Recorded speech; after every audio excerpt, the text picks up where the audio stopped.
Absolutely. We'll let you know when we're configured. Copy that.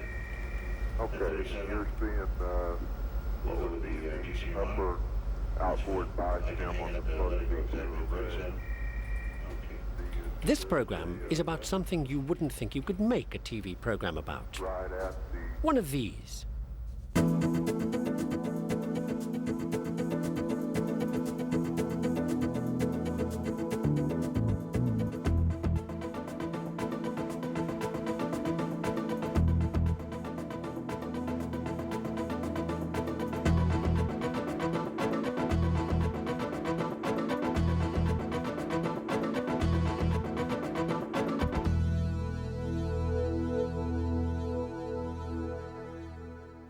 An invisible object. Funny how we use the word light to mean not heavy, isn't it? I mean, this flashlight is light. These programs are light. Even though this kind of light, according to Einstein, is heavier than you might think. So if light does have weight, as Einstein said, then it ought to be affected by gravity.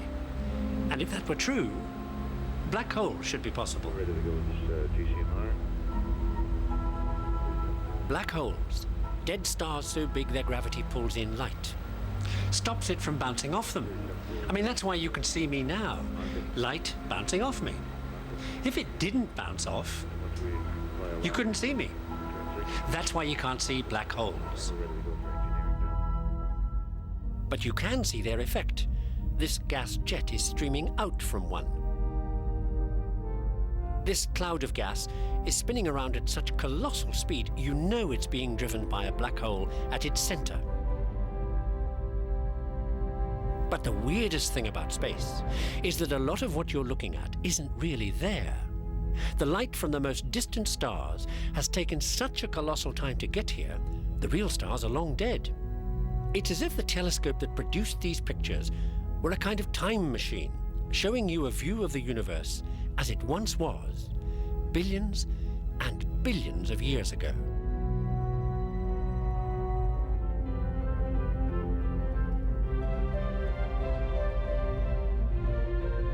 But maybe the most spine-tingling of all these ancient pictures is this one. This is the outer edge of the universe. So this light started towards us just after the very beginning.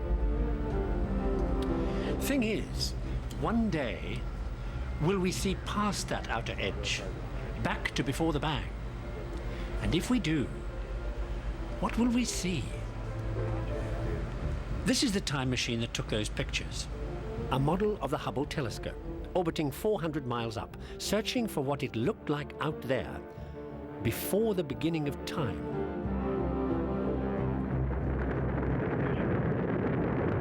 liftoff. Here's Hubble launching aboard the Space Shuttle Discovery in 1990. And then in 1993,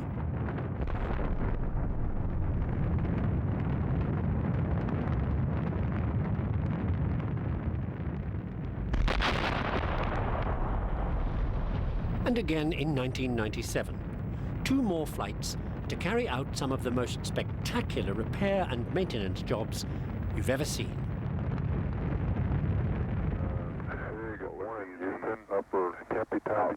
Here's $1.5 billion worth of telescope floating in space, which is why getting close to Hubble like this with your 78-ton space shuttle is something nobody wants to do in a hurry. So when your docking arm reaches out towards the docking target on Hubble, you're bringing your shuttle in there with all the delicate precision of a mother reaching out for her baby.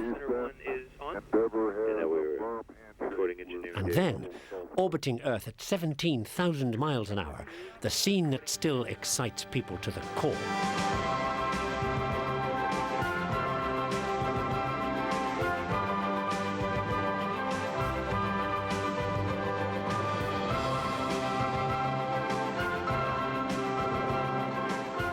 This incredible flying fix is all down to the amazing capabilities of the space shuttle and the way she flies.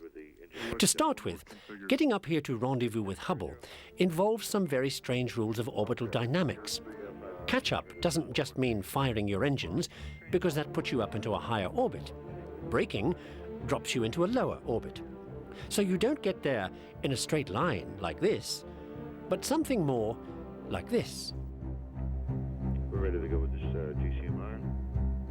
Now, you remember that inch-by-inch stuff as they came into dock with Hubble?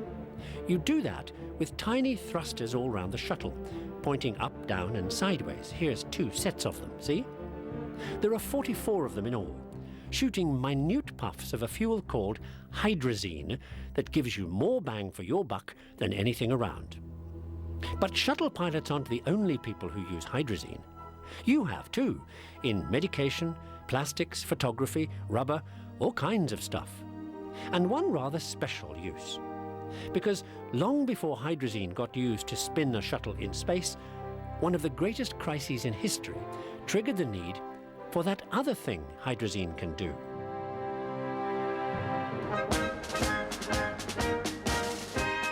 Here we are, in the beautiful Médoc wine country, near Bordeaux in the southwest of France. This is a tough assignment. Anyway, hydrazine and all that. Back in the 19th century, if you live in a bijou little residence like this, and you get fungus, you go whatever the French for ape is, right? But I don't mean fungus in there, in the ancestral woodwork. I mean out here. Well, out there. See, this is hydrazine country, because that's the other thing hydrazine does. Knocks off the fungus growths that can spoil your agribusiness day. Which is what happens here over 100 years ago when something comes along to spoil their agribusiness day. Something that looks like, how shall I put it, the end of civilization as we know it. I mean, of course, a fungus on the vines. So maybe no more French wine. The cause of this potential apocalypse is affectionately known as downy mildew. Now, there's one thing guaranteed to galvanize the French into action: the threat of a national wine shortage. So in 1882, in the Bordeaux vineyards, here comes a professor of botany from the local university, worrying about the end of civilization as we know it. And then he notices something strange that gets the little grey cells doing overtime. There is mildew and rotting vines everywhere, except, zut alors, he discovers some vines which appear to be painted blue and which appear not to have the mildew.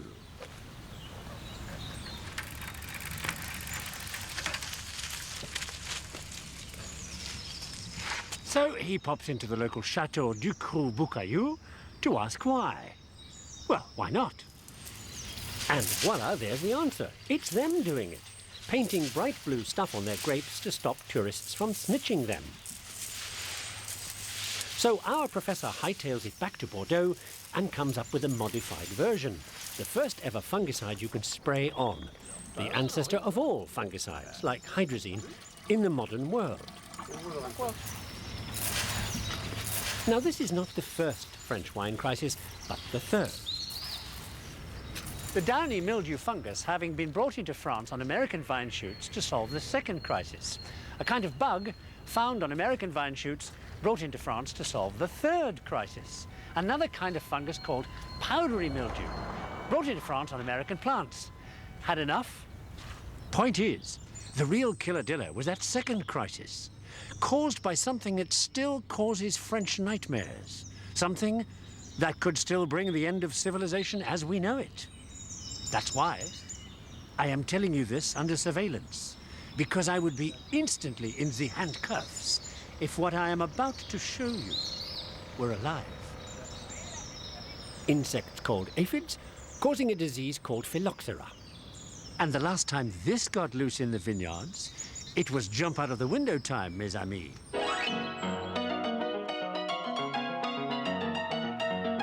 By 1880, half the vines in France are dead from phylloxera, and panic isn't the word. They try urine, tobacco juice, buried toads, magnetism, electricity. Nothing works. Until, as I said, imported American vines do the trick and stop all that mayhem. Turns out it's all because of technology. The latest steamboats are crossing the Atlantic to France from America fast enough for the little aphids to get to their new French home still alive. Well, guess what won't be crossing any frontiers after that?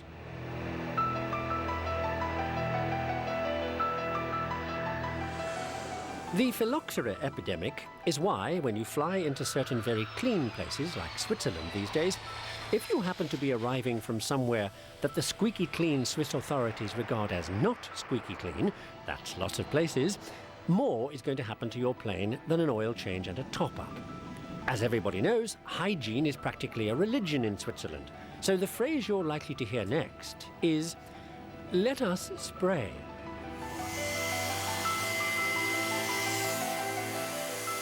This is one result of the International Plant Quarantine Convention signed here in Switzerland in 1878 after that wine disaster, so as to stop those little aphids from travelling at all costs.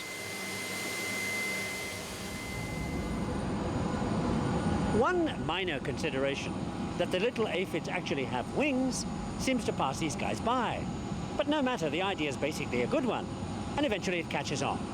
And that is why all over the world today, your plane is often much cleaner than you think it is, and everything on board.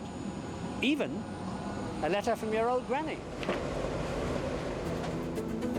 Okay, let's hold the mail for a moment and see where we are. Black holes in space are seen by Hubble, serviced by the Space Shuttle, fueled by hydrazine, that's also a fungicide first invented during the French phylloxera disaster caused by these little aphids. The reason for the 1878 Swiss Quarantine Convention, which is why your plane gets sprayed these days, and everything on it, including a letter from your old granny, which is only there at all thanks to something else to benefit back then from the conventional Swiss. Yet another convention in 1874, when they sought out the international mail.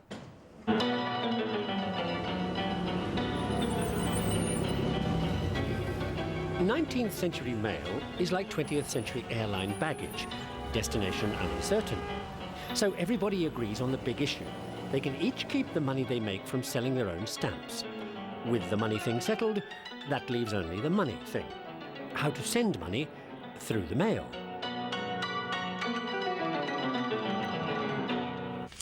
Well, in 1874, they standardized that, and 4 years later, an American organization comes up with the first ever crime-proof money order form that isn't a rip-off, because it's a rip-off. Look, here are the amounts you might want to send, all the way from big sums like $10 down in 5-cent bits to $1.05. Say you wanted to send $2.25. All you do is tear down to the amount you have expressly bought, throw the rest away, and that's it. Expressly crook-proof because it stymies any criminal at the other end who might have the express intent of getting more than you had expressly sent. Good idea, no? And because right from the start you can expressly pick one of these up almost anywhere, it's a raving success for the American organization that expressly thinks it up. American Express.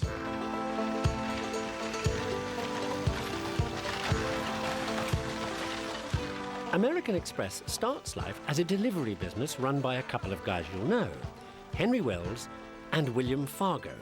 So guess what the original company's called?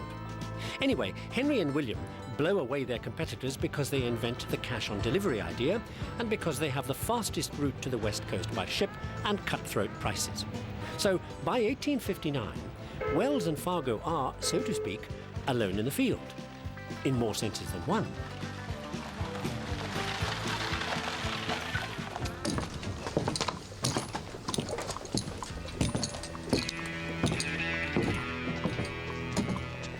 And you can't get much more alone than America in 1859. Anywhere between St. Louis, Missouri here and Sacramento, California here. Emptier than which? There ain't. The reason you might be here in the emptiness is because of the Colorado gold strikes, and because the people here and the guys in the California gold fields want to hear from back east more than once every few months. So the overland route starts to look more attractive to Messrs. Wells and Fargo, and this is what they do about that. They go looking for young, skinny, wiry fellas willing to risk death daily, orphans preferred.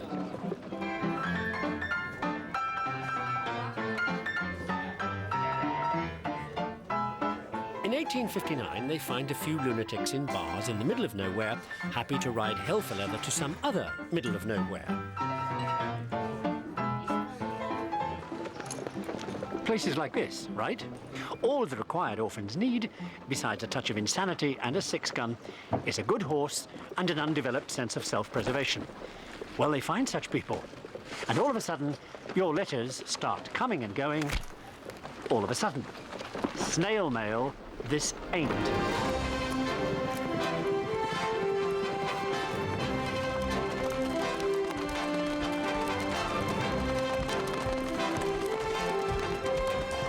The Pony Express only lasts for 16 months, but it becomes a legend. 20 riders cover the 2,000 miles to Sacramento and back at full gallop, risking death every step of the way. The company mission statement: the mail must go through.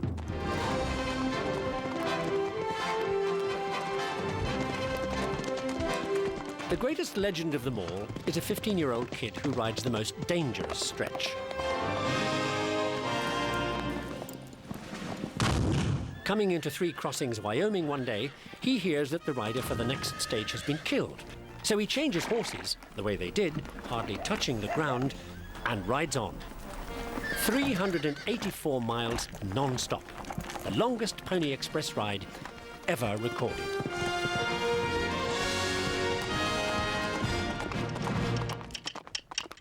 And then the telegraph comes along and spoils all the fun. And that's it for the Pony Express. So that 15-year-old moves on to scout for the army and then to shoot meat for the Kansas Railroad people. And because he's so good at it, I mean, 5,000 animals in just over a year, if you're into that kind of thing, he gets the name you know him by: Buffalo Bill.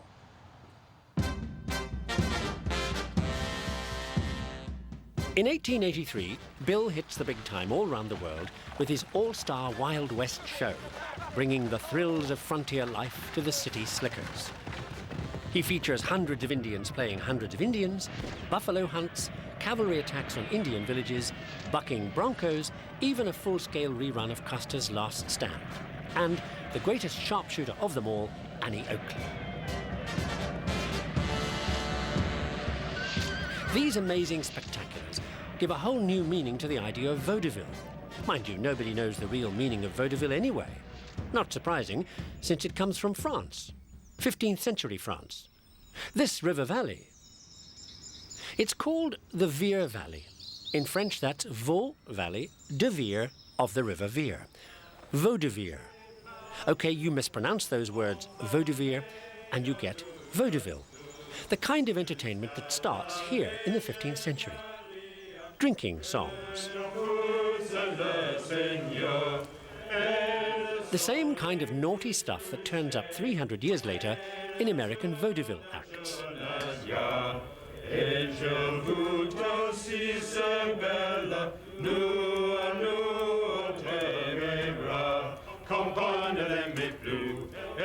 The most famous writer of these numbers is a guy called Olivier Basselin, who tops the charts because he writes about the same thing every time: wine, women and song, and people having a good time. Unlike Basselin himself, who has a really bad time when he comes to a sticky end just down the road from Vire, in this area, at a place called Formigny in 1450, where he gets mixed up with and killed in a battle, where the French beat the English because, surprise, surprise, the French have cannon and the English have bows and arrows. Here's how it all goes.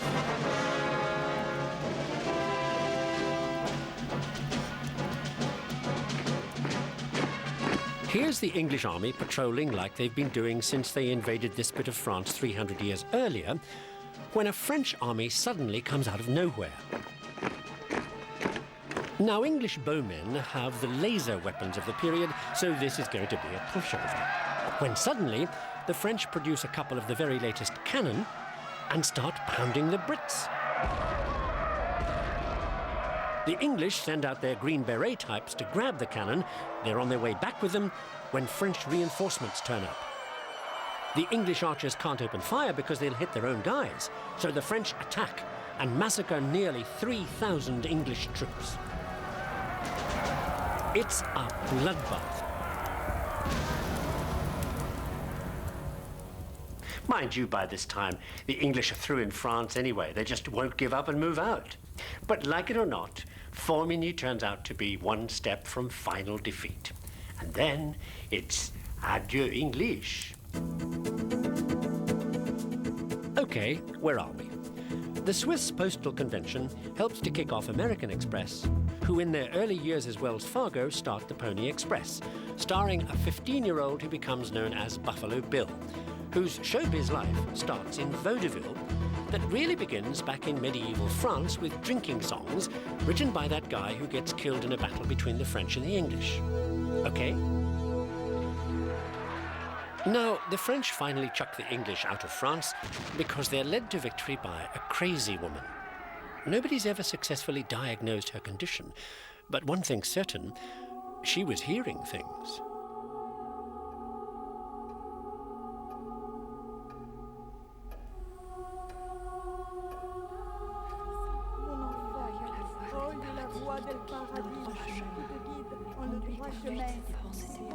This is a particularly unusual case.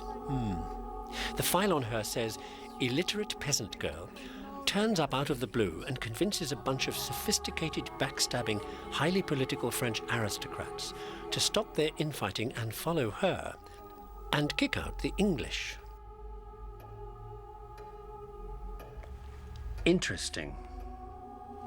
She's having visions and hearing the voices of what she describes as saints. There is one version of that condition that would produce hallucinatory symptoms of this type. She's also fanatically religious. Well, you'd expect that, really. They're a superstitious lot back then, burning witches pretty much every afternoon. There have also been prophecies about a young girl saving the country.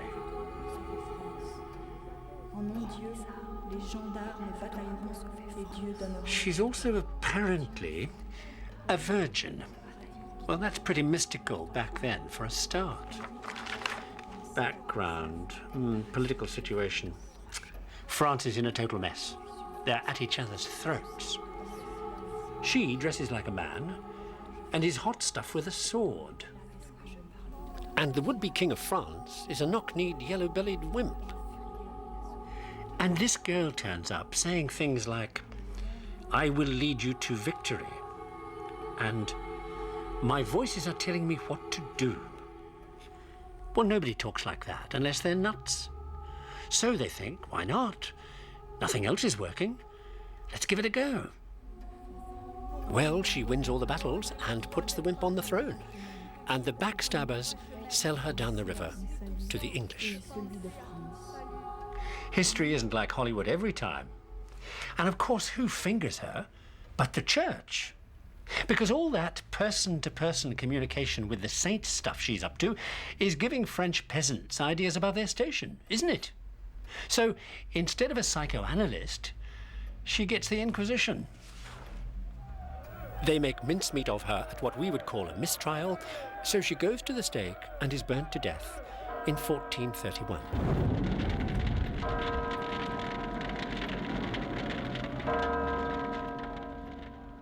And that's it for Joan of Arc. Of course, true to the loony psychology of the time, as a servant of the devil, she's better off dead, right? For the Inquisition, it's just another case closed, questions answered.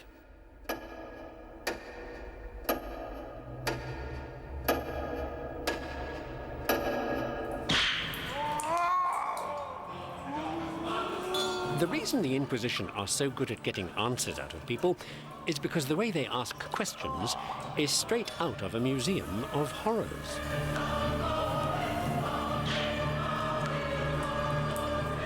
Top of the league in this kind of friendly persuasion are the Spanish. Of course, they've had a lot of practice on the well-to-do Jewish community. See, back in 1492, the uptight northern Spanish Christians take over southern Spain from the laid-back southern Spanish Muslims.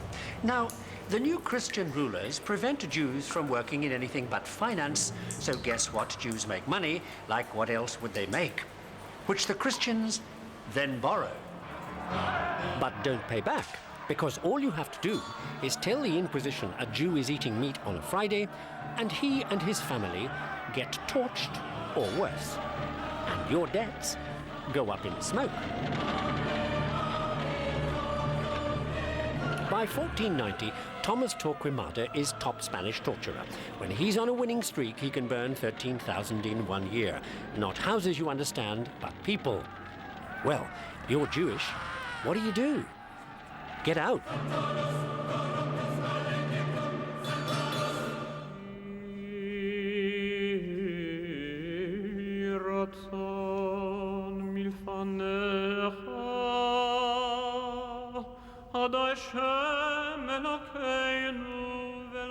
A lot of the Jews head up into Northern Europe, but the vast majority of them come here, where they know they'll be treated like human beings, even like talented and valuable human beings. Because although in here this place is Jewish, out there this place is Islamic and tolerant and in deep trouble.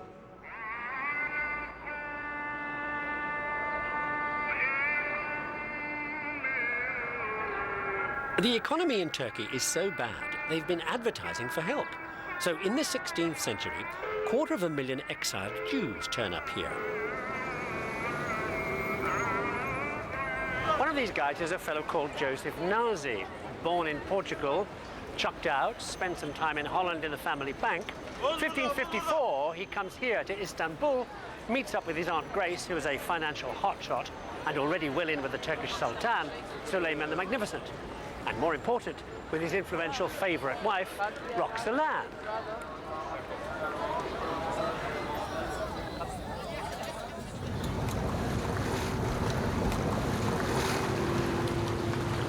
So, with Aunt Grace's help, Joseph Nazi is in like Flynn. See, Suleiman is running the biggest empire since Rome on 3 continents. And the problem is his bureaucrats are A, corrupt, and B, wouldn't know a balance sheet if they fell in one. So what Suleiman needs is the 16th century equivalent of an MBA. Enter Joe Nazi. By 1560, Joe is virtually Suleiman's foreign minister, living in a posh palace here on the Bosphorus, and with his eye on greater things. Like being king of Cyprus, where the best wine comes from, and where he wants the booze export monopoly. In 1566, Suleiman kicks the bucket, and his wimpy son Selim takes over, which means that Joe Nazi's really running the entire show. So 4 years later, he's got his wine deal, and he's calling himself King of Cyprus because he's persuaded the Turks to take the place over, and living in an even bigger palace. Not bad for a guy who started with nothing, right? Mind you, if you can survive the intrigue here at the Sultan's Topkapi Palace, you can survive anything. So by this time, Joe Nazi is flavour of the month. His only mistake is that business about persuading the Turks to grab Cyprus, because that gets the Europeans so ticked off, they set up a league to do something about it. And basically what that means is, any minute now, everything for the Turks is about to hit the fan. Because one of the European allies is a bunch you wouldn't want to meet on a dark night. The Turks have already had a run-in with them. That time, the Turks won and threw them off the island of Rhodes, here, where these guys were headquartered at the time. So now, they're holed up in Malta, here. And militarily speaking, these people are Top Gun stuff.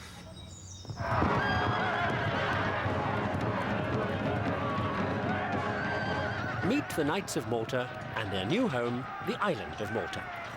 By 1565, these guys have made so much trouble for the Turks that they decide enough is enough and send in a humongous military force to wipe them out. And fail, because the Knights have nothing to lose and nowhere to go, and besides, they're sitting inside the last word in defence technology. See these walls?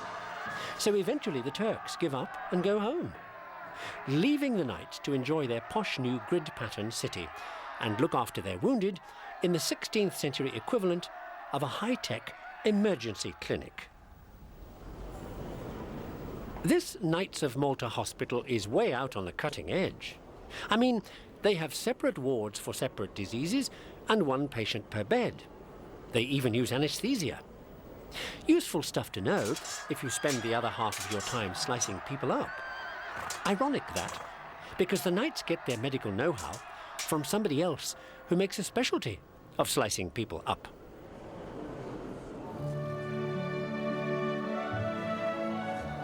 His name is Andreas Vesalius, and in 1527 he's professor of surgery here at the University of Padua in northern Italy, which, if you want to be a doctor, is where you want to be for two reasons.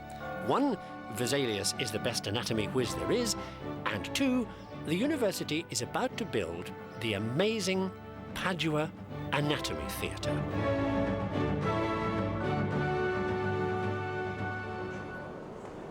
All the students stand around up there in the galleries, while down here in the well at the bottom, the lecturer does interestingly new things to corpses. See, up to the time of Vesalius, anatomy is pretty much anybody's guess. You can't operate without killing people, so there hasn't been much interest in how your body actually works. So the new anatomy they're about to teach here, thanks to Vesalius, is a much bigger deal than you might think. See, up to now, about all they've been able to teach is what the Greeks and Romans knew, which wasn't much. That's why 16th century doctors are still into cures like boiled puppy, lily oil, and minced earthworms. So the recovery rate is not too high. So in 1543, when Vesalius comes out with what is effectively a multimedia show and tell all about the insides of sliced humans, well, it's the biggest thing to hit medicine since sliced bread. Vesalius deals with every little bit: brain, blood vessels, muscle, bone. He's read everything he can get his hands on, and then found out for himself, thanks to a helpful judge here in town, who executes criminals just in time for Vesalius' lectures on how to dissect. And this, copiously illustrated, can't put it down, give it to your doctor friend's book, is the result. This, centuries before the computer, is what you see is what you get. No wonder medical students kick off a wave of body snatching to check him out, because in Vesalius' great book on the structure of the human body, it's all there in glorious graphics, drawings of every little gory detail. And the reason why you couldn't buy the original book today for $1 million is because back then, Vesalius gets his illustrations done at the studio of an unknown young painter, a guy who is so good at flesh tones, he'd turn on a mortician. Titian. Okay, time for another catch-up. Joan of Arc leads the French to victory and is then burnt by the Inquisition, who make life in Spain so difficult for the Jews that most of them run away to Turkey, where one of them, Jonazi, persuades them to attack the Knights of Malta, who look after their wounded in the best hospital around at the time because of the know-how that Vesalius comes up with in his great anatomy book illustrated by Titian, who's coming up next.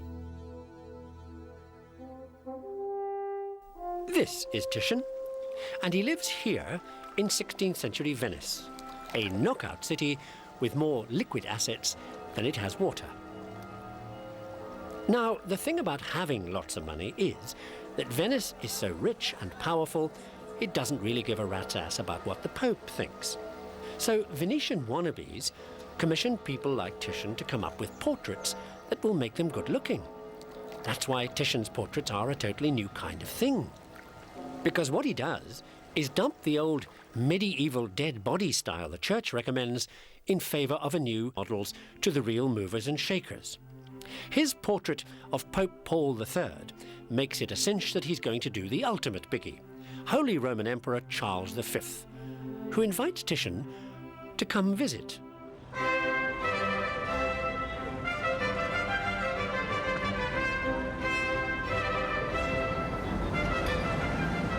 (1548), and we're in Augsburg, Germany, and so's Charles V, who's here for a shindig with fellow Catholic royals after they've beaten a bunch of Protestant royals at a battle.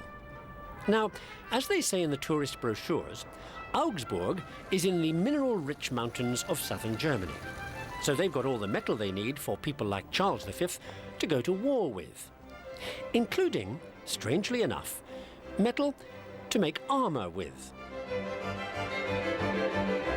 I say strangely enough because what would you be doing on a battlefield wearing armour when by this time the name of the game is shooting people with guns? Answer, you don't wear armour. Well, not to fight anyway. To watch. Top people, like the Emperor Charles V, get to wear posh, tailor-made metal suits called parade armour while enjoying the show. Sorry, bloody massacre from the crest of some nearby hill. So Titian, the painter, remember him? Does Charles's portrait after the battle kind of come as you are, like this. And as you can see from Charles V here, you'd never make it to battle in parade armour. I mean, they screw you into it. Which is another reason why we're here, because it is another little-known tourist fact about Augsburg that it is the home of the metal screw, in places like this. They're tiny jewellery screws, originally, because the other thing that Augsburg is full of, besides iron, is precious metal.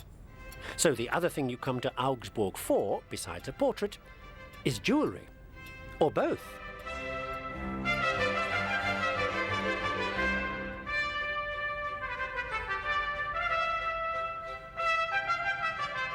In 1550, one of Augsburg's famous goldsmith's shops gets a commission from King Henry of France to send somebody to Paris to help with a little monetary scam Henry's dreamed up. The idea being that the shop also sends along one of their new screw-operated coin-making machines as well, so that Henry can turn out new coins of the realm that are not what they appear to be, called Henrys.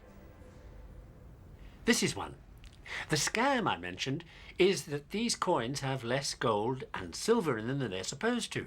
But who will know? And the king will save a bundle. Point being, he's in serious hock. Well, it works. Nobody notices the new Henrys are only half Henrys. So the real Henry makes enough from this sneaky little devaluation to keep his new queen in the gastronomic style to which he is rapidly making France accustomed. Because the lady in question, Catherine de' Medici, is the person who kind of invents the reason every woman needs jewellery.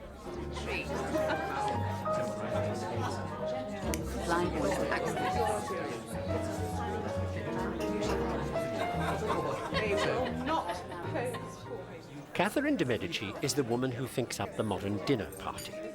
When she marries King Henry in 1533, she turns France into the food capital of the world it is today, with rave new ideas like forks, table settings, good wine, pasta, and fancy sauces. Then, when dinner is over, another amazing new indulgence, of which Catherine is also probably the first user, tobacco.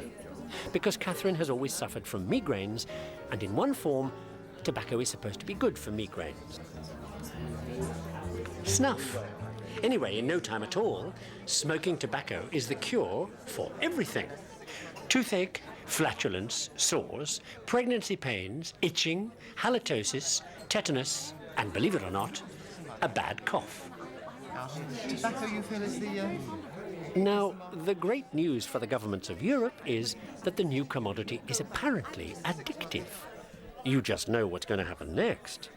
Colonies, where you can grow the stuff, ship it back as a state monopoly, and watch the money roll in. By the 17th century, the English have found just the place to grow their new drug. America. And in particular, Maryland, America.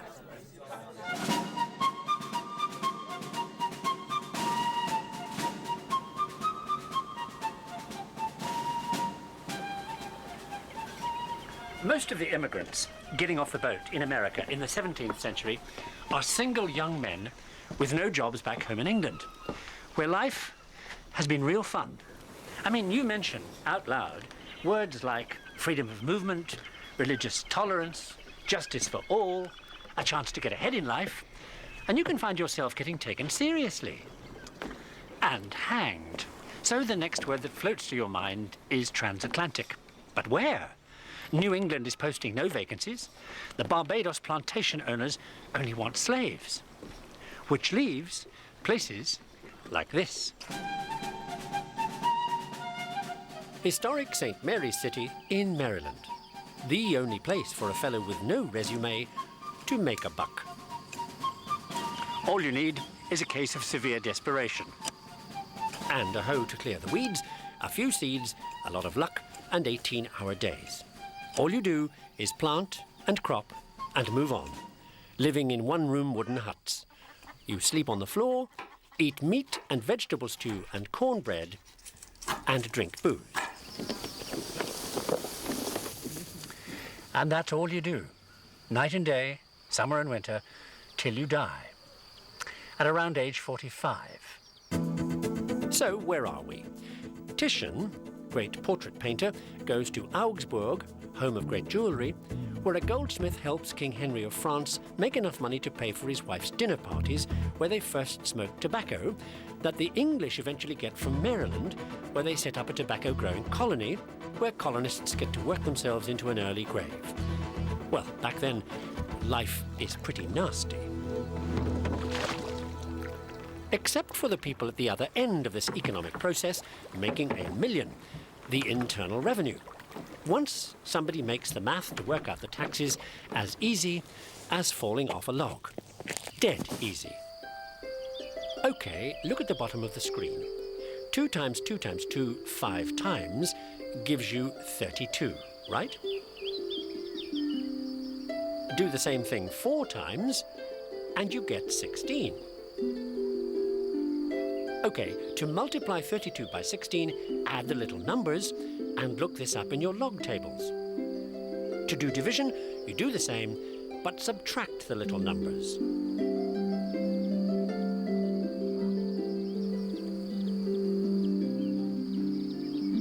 In 1618, this is automated by the amazing new slide rule, invented by William Oughtred.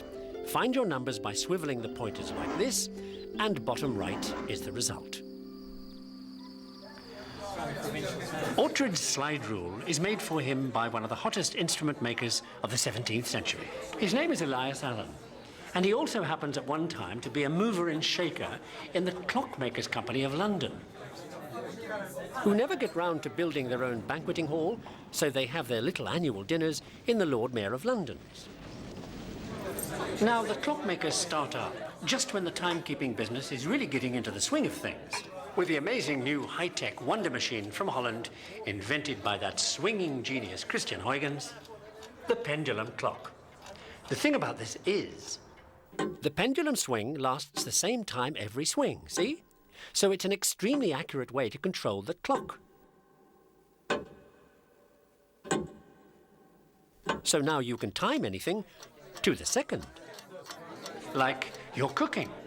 Just as well, given the way Huygens' assistant puts any chef under pressure. Huygens' assistant is called Denis Papin, and he's French.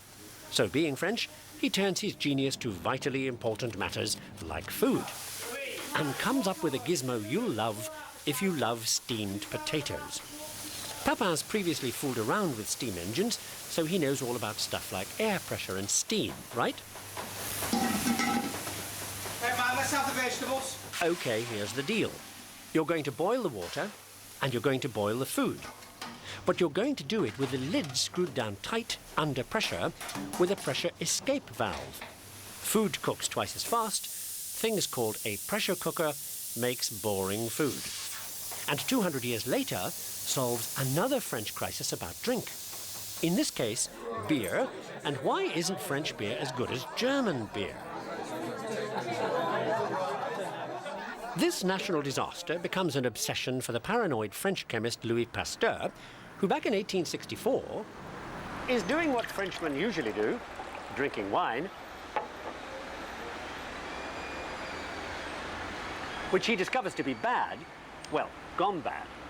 So, since he's been doing tests in his lab on why food goes moldy and has seen many little bugs down his microscope, he decides that these little bugs, he calls them germs, get into the food from the air.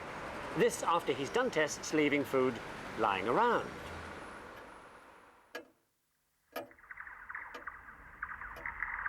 Pasteur takes his bugs and submits them to every known torture, boiling up, chilling down, sealing in jars, you name it. One approach to killing the little bug seems to work best of all, heat. So he tries the same trick with the wine. He cooks it at 55 degrees centigrade. You can hear the wine buffs all over France harumphing. Boiled wine? Mon Dieu! However, at a later wine tasting, they can't tell which wine has been boiled and which hasn't. So that's okay. And it solves the problem. No more bad wine. In 1870, France has a war with Germany and loses.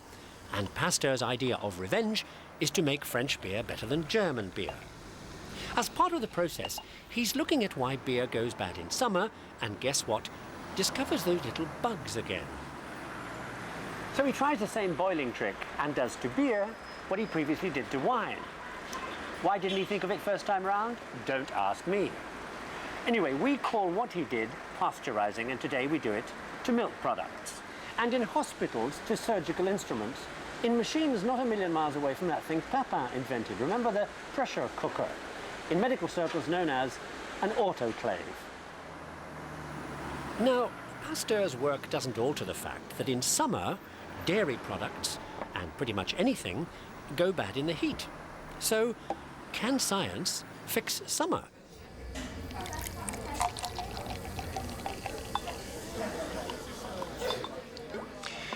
Well, it can make virtual winter and give me this delicious frosted glass of the amber nectar in high summer. Makes a job bearable.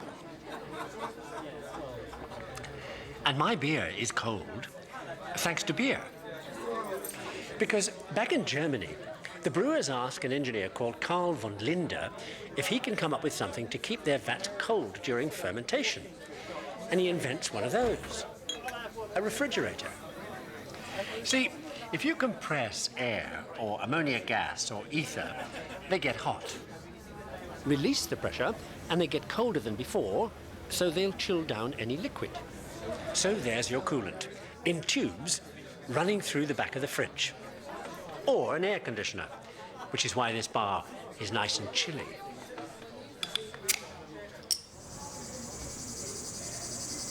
Just what you need when you're working in the steamy tropics. And the reason I am telling you all this in the steamy tropics is because when the Australian sheep farmers first get their hands on refrigeration at the end of the 19th century, the first place they send their frozen cold meat to is hot countries. Because now it'll keep, thanks to the fridge. Now, the biggie Australian meat exporter is a fellow called Harrison, who repeats that German guy von Linde's freezing trick, but this time on a much bigger scale. And you can see what he comes up with here. Harrison's freezing machines also get used to chill down paraffin oil. If you get the temperature low enough, some of the paraffin goes solid, produces stuff called paraffin wax, a product ideal for making what this bar is full of, candles. And my sandwiches for tonight's beach party. See this? Paraffin wax paper. Does great things to the early food packaging industry at the beginning of this century. And what that does is make possible something so commonplace that you probably don't consciously see it even when you use it. So, here we are about to end the show with an invisible object. So how did it go? Black holes in space, hydrazine fuel, fungicides on French vines, quarantine conventions and money orders, American Express and Buffalo Bill, vaudeville and French battles, Joan of Arc and the Inquisition, Jews welcomed by Turks who lose to Maltese knights, with surgeons trained on pictures by Titian, who's in Augsburg, where goldsmiths make French money to pay for tobacco that triggers logarithms, and slide rules made by clockmakers, who also make pressure cookers that sterilize French beer kept cool by refrigerators that get used to freeze meat and chill down paraffin to produce paraffin wax for invisible objects. Well, did you notice this? Wax paper cups? I mean, when was the last time you really took a close look at one of these? And yet they're everywhere. Even here, in a tropical paradise. You know, sometimes this job is no picnic.